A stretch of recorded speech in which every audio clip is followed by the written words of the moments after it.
All right. Hello, hello, everybody. It is time for another edition of the Black Belt Newscast. It is March 28th, 2025. We are here live from our office today in Selma, the headquarters in the Queen City of the Black Belt. I can't believe it's the 28th already. I know, it's moving pretty rapidly. Yeah. Once Jubilee hits, it's just like whew, after that. Done.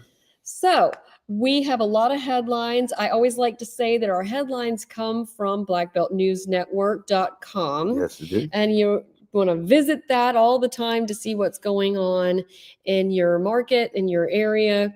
And we do have an area section on the side for the counties. If you only want to know what's going on in Marengo County, we have that. And also, of course, Dallas County, Wilcox. So check out those on the website.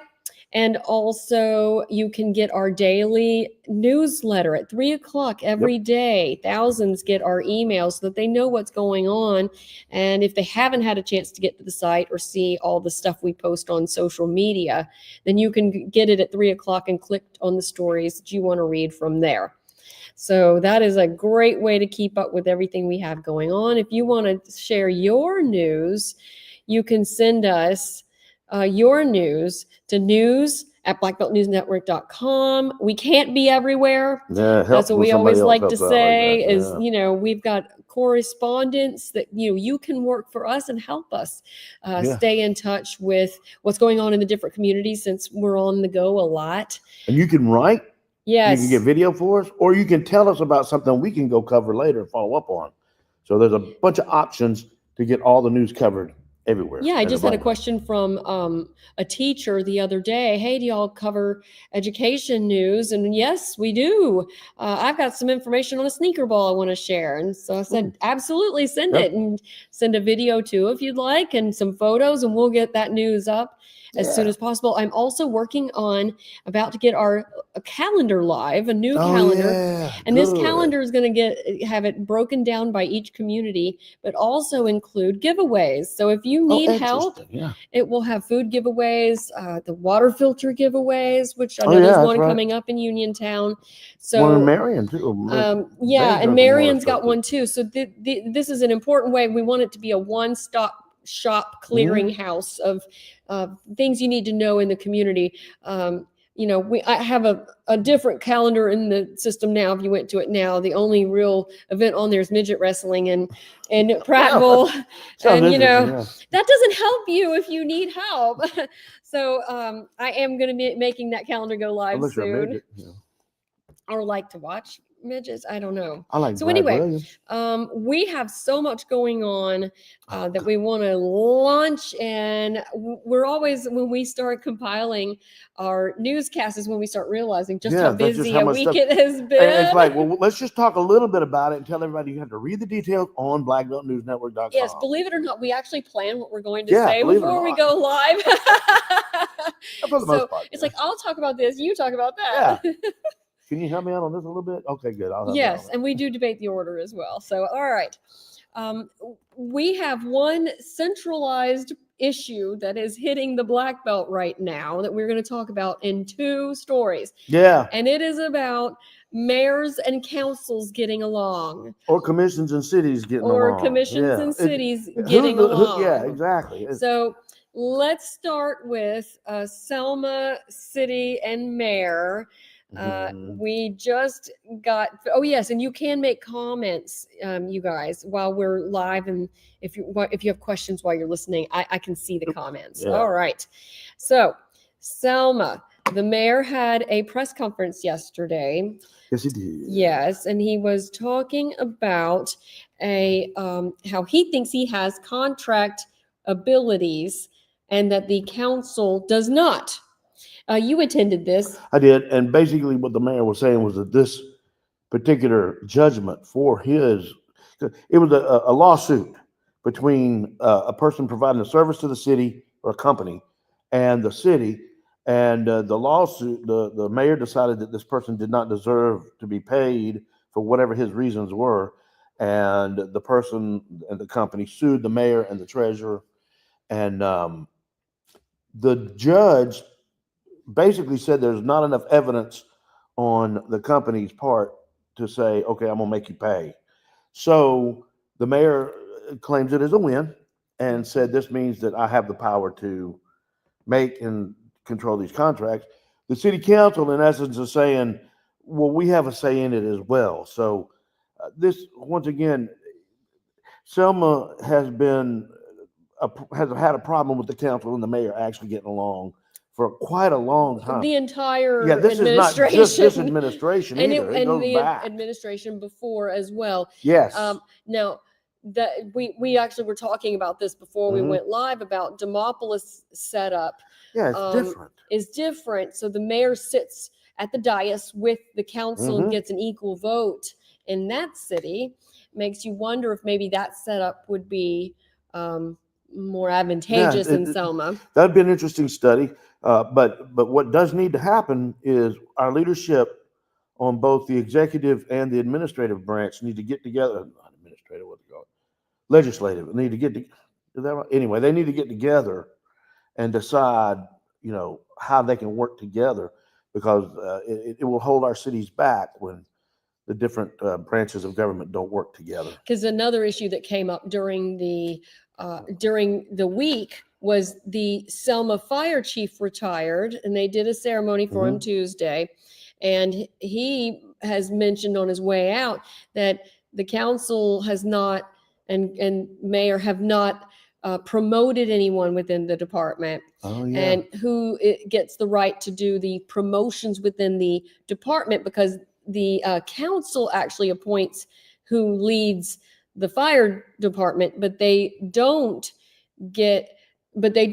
oversee the job that person is doing. So it's a little messy. And it's supposed to be a system of checks and balances. We just need to figure out who's the check and who's the balance. Yeah, because this came up in Marion as well. Tell us we have a about situation that. in Marion. This is between the city and the county. And it stems from one of the commissioners, Anthony Long, being arrested for disorderly conduct. And then the chairman of the county commission took issue with the way, or his charge is that Commissioner Long, who is the one who got arrested, was not treated well by the Marion Police Department and was injured. And so he says now there's a liability. So he's not going to allow Marion inmates to be housed right there in the county jail, which is what they've been doing before. And he said that he's going to change the contract. During the Perry County Commission meeting, that came up, and Brett Harrison, I'm sorry, that was a bad edit on my part. Brett Harrison, the commissioner, pointed out that there's actually 2 contracts with the city. One of them is signed that was from 2020, but it does not have any information on how do you terminate the contract. What is the proper procedure for termination if one of the parties involved? The newer contract that was done in 2023 is not signed, but has details on what you're supposed to do. So now the question is, which that contract the one do they that follow? you used? Yeah, so that's right. And this struggle between Marion City and Perry County has, like in Selma, gone on for quite a while. Yeah, the county and the city get along okay in Dallas and in Marengo and our neighbors. Okay, that's really interesting. Let's stay in. We're going to go back to Selma for a second, talk about redevelopment. So Good Samaritan is the closed... It has sound. I'm sorry. So Good Samaritan is a closed hospital, closed in 1983. So it has been sitting in Selma looking pretty rough, even survived the 23 tornado, even though some people think its damage is from that. It's not. No, that damage is long before the tornado ever hit. There is a discussion abounding about what to do with this building. It was built in 1964, and in 65, just a year later, it was where Jimmy Lee Jackson died and was brought in for care, and also those protesters that were beaten on Bloody Sunday also ended up through the doors at Good Samaritan Hospital only a month after Jimmy Lee Jackson. So it has a really great civil rights movement History, to it. However, it's not architecturally all that awesome. No, but And it is significant in that it was there yes, for that, and it's a substantial structure, and the question is what to do with it. Quick aside, there is an interview with some of the former nurses at blackbeltnewsnetwork.com, including yes. the nurse who took care of Jimmy Lee Jackson. But yeah, what do we do with this hospital building now that it is no longer being used as a hospital? And the Selma, uh, The historical commission Selma actually Historical brought it Commission, up, but they don't have any say over it because this is the problem for Good Samaritan. It is not designated as a historical anything. It's yeah, it's not not on in the the zone, it's not register. in the register, so yeah. Exactly. So And it's owned by ADECA. It's not even owned by the city. right. So ADECA has said, and Daniel Wooten told us with the city that they have said they want to do something great with it. And there have been other plans, including, I mean, when Mayor George Evans was in Yeah, office in yeah. 2016, he presented a plan to turn it into a museum, but also medical offices. So that comes up here and there, and not new that keeps coming up as well as something to do with it. So similar to what Mayor Evans wanted to do. So we're throwing it out there as a discussion item Yeah, of that's a what good to idea. do next with it. Do What do we you get want to it see done? onto the register? Yeah. What do you think should be done with Good Samaritan Hospital? Be really interesting to see what your ideas are. There's another topic that came up this week, and that is one of the private schools in Selma is set to close yeah. after 55 years. Meadowview Christian is set to close its doors at the end of this school year. Right. They tried to get interest and gauge interest, and they didn't get enough to say, yeah, we can afford to reopen. Right. It seems like the kindergarten elementary school had good response in the number of students coming back, but the higher grades, the response was, as they said, was mediocre, weak. For sure. Yeah. And so, unfortunately, that means there's not enough revenue coming in to not just pay the teachers, but to keep the building, pay the water bill and the power bill. So they're going to have to shut their doors down, and they don't exactly know how, as they said, how the end of the year is going to look quite yet. Right. But that we're still waiting on word on that. And this has been talked about a bit over the last few years. We had a story in December about the decline. Yeah. And I do know that I have a kid at Morgan that's sort of a competing private school that has seen an influx of the upper level kids, because my kid's a senior, coming in from Meadowview. So I think that it's pretty obvious that the end is near. Yeah. And it's really sad. It's sad, but it's also another question that maybe we ask you, the community. Is it time that everybody goes to school together? I don't know. It's a good question. Because we've had the private school, public school setup basically since the 70s, late 60s. And I do think it is time to consider. And I've seen a couple of stories about, we just talked about Dallas County schools have been taken over by the state with financial issues, and what they're looking at it and saying, you've got dropping enrollment, and Selma City Schools has dropping enrollment at about the same rate. Should they be combined? We talked about that last week. We did. And the other question that it begs is, where are the kids going? Yeah. What if we had, instead of 4 high schools plus the private schools, what if we had 3 strong high schools in county that was just the county? Now, as many of you know, Perry only has 1 school district. Wilcox only has 1 school district, although there is a private school there. Yeah. There's a charter school in Perry County, Breakthrough, that actually does pretty well. Now, Demopolis split from Marengo many years ago, and so that is a separate district. But in our small community. But what's interesting in Demopolis is there's no private schools anymore because the public school system they chased them out. So good. They were so good that they all closed. Matter of fact, I work out in what was once one of the private schools. It's now a gym. So it does make you wonder, if you had a strong public school, would you even need the private school? Right. So Selma had a strong private or public school system Right. until the early 90s. I was 15. What do you think we can do to make it better? Yeah. What That's do you another good think? discussion. What do you think What do you think could we need? help us with, and in the Black Belt, with education? Because it is one of our nagging Yeah, concerns, very much so. along with healthcare. Yeah, Those are the two that exactly. nag me the most living You know, here in the and Black here's Belt. the thing: when you think about it, if you don't do education first, you don't even worry about healthcare. Educated people and educated populace is going to take care of their health and find ways to do. So it's all related.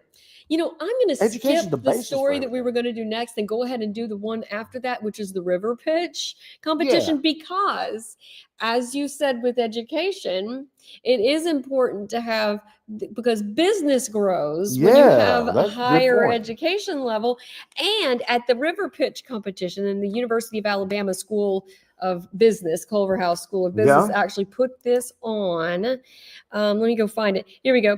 Okay, so I went last night, and it was at the George Evans Convention Center. It Mhm. was really fun. So these are the winners of $1,000. That's Wow. Preston McGee, who is from Dallas County High School He is, grad. yep. He's an Alabama grad, and he has returned to really kick some butt here in Dallas County. He's awesome. So this Yeah. is Summer the baker, who makes, as you guys know, cinnamon roll, rolls and vegan foods, and she's making her pitch. She even Mm, brought food. I highlighted that. That was really smart. To the judges, and you pitch your business and hope that they will give you $1,000 toward what you're Yeah. doing in the business, but they also gave lots of advice. This is Latanglia. I think Dozier's her last name now. Yeah. And she gave a really passionate, very passionate speech on wanting to open an arcade for kids using space at Selma Mall. Oh, good idea. And this is part of getting the kids off the streets. And I love it. And I loved her passion too.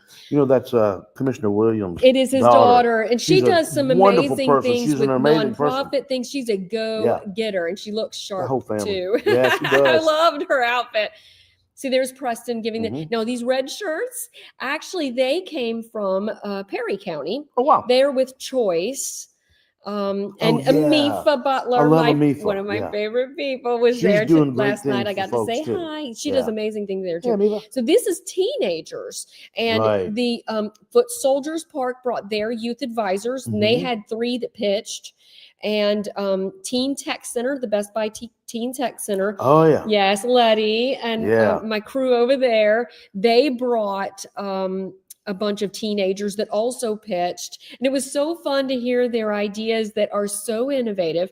One of Yeah. the winners, I want to show this again at the very beginning, is Radiance Ransom. Let me see, will you turn on? In the gold shirt, so second from the left. She's a senior at Dallas County High School, and she Mhm. is something else. The other winners are a fashion designer on the left, and a home health business in the black Oh. shirt, and the hot pink shirt is a special needs center. Oh, wow. Okay. For kids. It's an adult respite, but Mhm, also mhm. learning environment. And the idea she had too is to immerse regular students and special needs students, so that they Oh, learn more yeah. about each other. It was That's really a good sweet. idea. The Pink Snail is what it was called. Oh, And they how had a cute. real heartstring to that one Yeah. for her to win $1,000 as well. I And I like it. think that was just fun to just piggyback off of our talk about Yeah, and education. the neat thing is you only had 3 minutes, so it was a quick thing. It is, Yeah. but then they quiz you after. Oh, yeah. What's your plan Good. for this, and what's your competition, and how are you going to pay for that? They do, and it's a really great experience for Oh, I some wish I'd been there. young folks out there. There was an 8th grader too. I'm going to show you a video of our little 8th grader. And he didn't look like an 8th grader because he's like 6'1". Oh, God bless you. Yes, he pitched a fumigator. This is Jaden Kim. He's an 8th grader at Martin Middle, and he's from Valley Grand. And he was pitching to do a humidifier that puts out smell good Oh, wow. smells, which I We think can is, use that in my house. my But those daughter is stinky boys. obsessed with smells. And Yeah. so I think she would, and then you wouldn't have to buy the plugins for every room. That's a good idea. I know. I was like, It'd be like Central Smell Good. I love your idea. And Yeah. it also purifies the air, 99% yeah. of germs. So I was like, dang, he's in 8th grade. That's a good idea. How cool was that? So I had a blast. Wow. And UA says they're going to come back again next year. Good. And they're hoping to actually partner with others that might want to do the pitches throughout the year and do more. That would be a of good these. idea. Because Yeah. in Tuscaloosa, they have it's called the Edge, and it Mhm. is an incubator. There's an incubator in Birmingham too, but they provide a lot of classes. And something else, and we should have him on here. And you might want to explain. It's not an incubator like for eggs. It's like for startup businesses, right? There is also Edmondites actually has a business Mhm. class that they do that's 8 weeks long, and it's on Tuesdays and Thursdays. And Robert Lee, I need to get his contact information or put him on here. He's spoken to Rotary before, because y'all know I'm president. And they do and they brought several students. Oh, cool. Adult students. Yeah. That have been using their services to learn more about how to grow their business and start a business. And he's doing some really great things at Edmondite Mission. Really? So if you want to start your business and don't want to wait for a river pitch, call up the Edmondites. They have a business class. It's pretty awesome. Oh, that was so fun. All right. Now let's talk about the transportation study at Auburn. So a year and a half ago, so September 2024, we had an elderly man that was killed on 80. Charles. And it was really sad. But it was not the first time. No, and it got to where that has sounds. So we had said, you know what? We've got to do something about this. So tell us about what that plan is. And at that day, on a couple of days later, after the unfortunate death, there was a press conference where Mayor, and that man right there is Rod Torchy, who is the director for outreach for the Auburn Transportation Research Institute, or he's the associate director, and he and Althea, I didn't put her whole name here, I'm sorry, but she's from the 50 Fund, and they are funding this study that Auburn University is doing to find out what can we do in Selma, Dallas County, to make the roads safer and to make people more aware of, traffic driving down the roads. I mean, there's a lot of traffic on 80. There's a lot of traffic on 80. And he was crossing where there was a hill. Didn't they say that we have like 3 times more something to that effect injuries or deaths on 80 than the state or national average? Right, exactly. It's an unbelievable amount more than what the. We also have a lot of jaywalking. I hate to say it that way. Ton of jaywalking, but we don't really have really great setup walkways. Not signage. And we also don't have a lot of lights. Not a lot of lights, not a lot of signage. And another thing we need is more enforcement, law enforcement of, those kind of laws. So. Yeah, I think it says you can go 40, 45, but I've seen people going a lot faster than that on 80. Especially without lights to slow you down. So it is an interesting discussion to see about slowing people down or preventing deaths. And I like to see prevention instead of, and it is a reaction. And that study, an update on the study is on blackbeltnewsnetwork.com. Okay. Yep. Okay, good. So you guys can go check out the update of the study so that we can there we go. And so that you can see what the results were in the latest. It's been a year and a half. All right. Let's go back to some business news. It has been 1 year since Reflections opened on Water Avenue. Jackie, I love you. One of the best things about the idea of Reflections, so Reflections is the coffee shop that opened underneath some businesses on Water Avenue next to Selma Times-Journal, which has a new owner that's done a lot of work to that building as well. But it's a catalyst to potentially getting some more businesses downtown because, as you know, coffee shop is already on and also on Broad Street further up. And we did get this little from Valencia. Benjamin, one of our awesome correspondents, sent us this video from Jackie. So listen closely and you can hear her. Smith with Reflections Coffee Shop. Today we're celebrating our 1-year anniversary here at 1014 Water Avenue.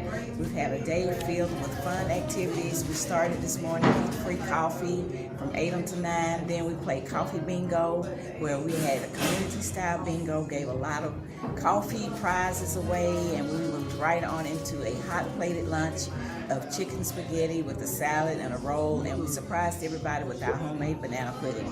So this afternoon we're having happy hour on the patio from 5 to 6 p.m. So we're just happy that so many people stopped by just to say congratulations and thank us for being open and supporting what we're doing here in Selma. So I just want to take this opportunity to say thank you, thank you, thank you. If you have not been to Reflections, 1014 Water Avenue, please come down, try us out. There's something for everyone here. I love Reflections. You know, I'm going to add too, talking about our river pitch from earlier. Summer the baker actually sells her items there at. Oh, really? Yes, you can get her. She has mini cinnamon rolls and really big giant cinnamon rolls.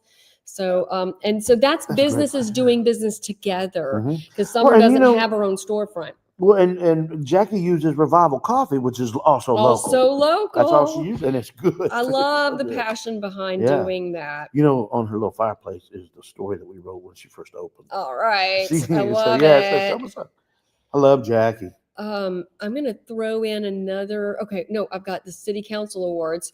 You know, it's a new thing that Selma City Council President Billy Young has added, is doing awards for different things, and I can't find the video. Oh, here it is.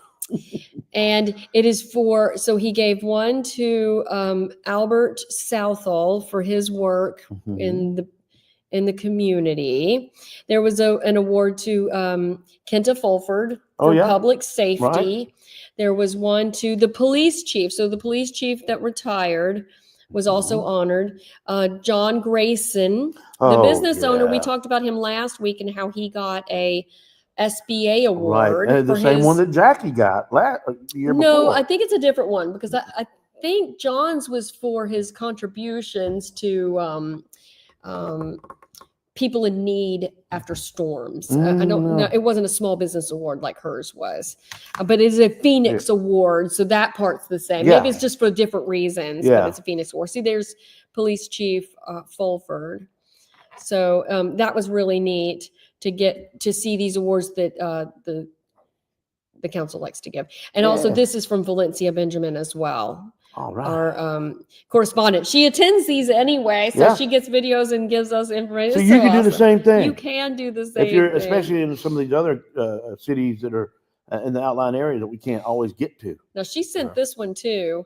It is, I'm just going to send it. So that is the Teen Tech Center Teens. They have a recording studio. Yeah, they have a really nice little one. It is an attraction to get the kids to come and learn. So they teach them how to use the software for raps and how to. I know it's something Taria Martin uses as well, but how to use these instruments, how to use the software. It's pretty great. It's another one of those programs that gets the kids off the streets and busy and learning something that they can use in the future. Education. Yes. So I wanted to share that one. That was a good one. I like that. Now we're into the roundup. Round, get around. I get around. I don't know if I have any video for this, but we have some events coming up this weekend. The Selma Renfest is this weekend. Yeah, the Ren Fair. Yeah, Renaissance Fair. It is at DeWiney Field, which is on County Road 58. It's actually in Perry County, but it's right on the Perry County. It's off of Highway 14, right on the Perry County, Dallas County line. There are already people from all over the country out on DeWiney Field. It's huge. I have an artist friend that said she's going to have a vendor table there from Tuscaloosa that's coming. Well, my whole family's gotten involved, and we're actually going to dress up. You're going to be there tomorrow? I'm going to be there tomorrow. I'm going to come tomorrow too. Oh, good. I can't wait. I just don't want to get rained on. And I did see. Well, we're supposed to have our little trailer out there, so if it starts raining, you come sit in the trailer. That little bitty trailer? Yeah. How many of us are going to fit in that trailer? Well, just you and me. The rest of them can get wet. If you guys go to Black Belt Outdoors and you can watch our camping in the Black Belt. You'll see how tiny that thing is. Oh, that's right. The next one's real close to being back done too, by the way. Yes, we've had so much fun with it. We need to do one this year. But yeah, we do. But yeah, the Ren Fair is going to be, it's huge. It's this weekend and next weekend at Dalwhinnie Fields. You can do it's DIDALWHI. Well, we got it on. There we was got a a video video, interview yeah. on our YouTube page and on our multimedia page of Yeah. blackbeltnewsnetwork.com. And there's also a print story. So you can Oh, see yeah, how on it's the front done. page this Yeah. week in the Selma Sun print edition. Yeah. And Okay. next Saturday. And it's the next Saturday. Yeah. But you know what else is next Saturday? What else is next Saturday? The Old Cahaba Archaeological Park celebration of Oh, right. the Lafayette. Lafayette's visit, 200th anniversary of his visit. On the 50th anniversary of this country, he went and visited, because he was huge in the He was so Revolutionary War. He's He was also so an early famous. abolitionist, and he was all for equality. So they're gonna do. I say they. I'm gonna play a part there too. I got my costume and big. everything. Oh, and you're going to have an interview and And I'm gonna have an interview. We'll have up next week with other folks that are involved in it. But that's next Saturday at Old Cahaba Archaeological Park. all right. The Alabama Wildlife Federation will have a little wild game to try. The Ooh, wild kind game. of food that would have been served that day. Oh, And there's going to I be love it. toast, and it's going to be a recreation of that day. And that's the 5th of the April? 5th, which is actually, it was the 5th of April, 1825, that he stepped off the boat. And that's a at long time Cahaba. ago, guys. Yeah, 200 years. All right. I love that. We also have a story on at blackbeltnewsnetwork.com that's an update on the shooting spree. Oh, And yeah. yes, Lorenzo Edwards got some additional charges this week of Sure domestic did. violence. Yeah. And if you go see the story, it's pretty graphic. So just giving a heads up about the incident that happened in 2 locations in Dallas County. Yes, it did. And so far, one is dead. The others are Hanging on. hanging in there. And according to Sheriff Mike Grantham, if either one of those dies, or both, the charges will be automatically, in state law, capital murder. So we also have a story about the former fire chief, interim fire chief Frank Edwards, was convicted of leaving the scene of a fatal accident, car-related accident, where someone died in Jefferson County. But he is no longer the fire chief. So that is a story to go check out. Today, the baseball jersey for Caden Tallier, who passed away of a brain injury in August in a football game, his jersey should be retired today after in a game later today. It was supposed to be Tuesday, but it rained really bad. So they moved it to the game here on Friday. Wow. So it hasn't happened yet, but it's supposed to later today. And, we really still praying for the family. Yeah, still a great family, good people. All right. And let's see. Ooh, I think that's it. Now, we always like to finish up our time by thanking our sponsors. Yeah, thank you, Mr. Miller. Super nice man. Yes. Without the Millers, we couldn't do this. I know, right? Here we go. Hey, give a thoughtful final gift to your family. Do some planning. It's always good to be prepared. Let the family know what it is that you want when it comes to your funeral. And that way there's no arguing. And it goes just the way you want. And also, we take donations. Yes, we do. Support us. We do not charge for any of our content. You will not get a paywall that says, no, you can't read that. Unless it's a print edition of the Selma Sun, and that one we have to do. And that will soon be on the Black Belt News Network page as I am merging our websites. The Selma Sun is about to have a little bit of a different look to it. But help us by donating. Even $10 a month would help so much as we move toward hiring more folks to help us cover our wide range area. And we're growing. I know, and it's hard to grow sometimes. Yeah, but it is. So you can also be a sponsor, or if you have a favorite company, and get the word out about what you are doing to our viewers. And also make sure to follow us at Facebook, Instagram, TikTok, YouTube, and Blue Sky. We're now on Blue Sky. And we are posting all day long. So and all night long, to be honest. Oh, All no, right. no. You're going to get me into some songs here. Look at you. Oh, and no, making a note that we also have the Black Belt Outdoors. Yes, we do. So if you go to Facebook, you can follow us and join the others that are watching as we need to get into the fishing tournaments are kicking in. Fishing tournaments are starting. Yeah, So they are. we will. I know Maddie Mendenhall down in Bridgeport. She's Bridgeport's got that coming going up. on. So You go check as her we out. do those, we'll be posting Yeah. them. So go follow that. Sign up for our daily newsletter. And that you can just go to blackbeltnewsnetwork.com. It'll ask you within the first 3 seconds, and send your news to news@blackbeltnewsnetwork.com. Yep. We cannot please. be everywhere, but you can help us do that because this is a community effort. Let's do It this is. together. So And happy together. Give me all these I songs. know. It's Friday. I just want to sing. So we will see you guys next week. Yes, please have a wonderful, safe weekend and week. I'm going back to the 1300s tomorrow. So Yeah, I'll see you in the Middle Ages. the 14th century, and I'll go too. But I have some period clothing, but it's 1800, so I don't know. Oh, if yeah, that'll count. Yeah, you know. All right, we'll send some video from there. I know Yeah, it'll that'll be fun. good. We'll do Yeah. that. All right, see ya. See ya.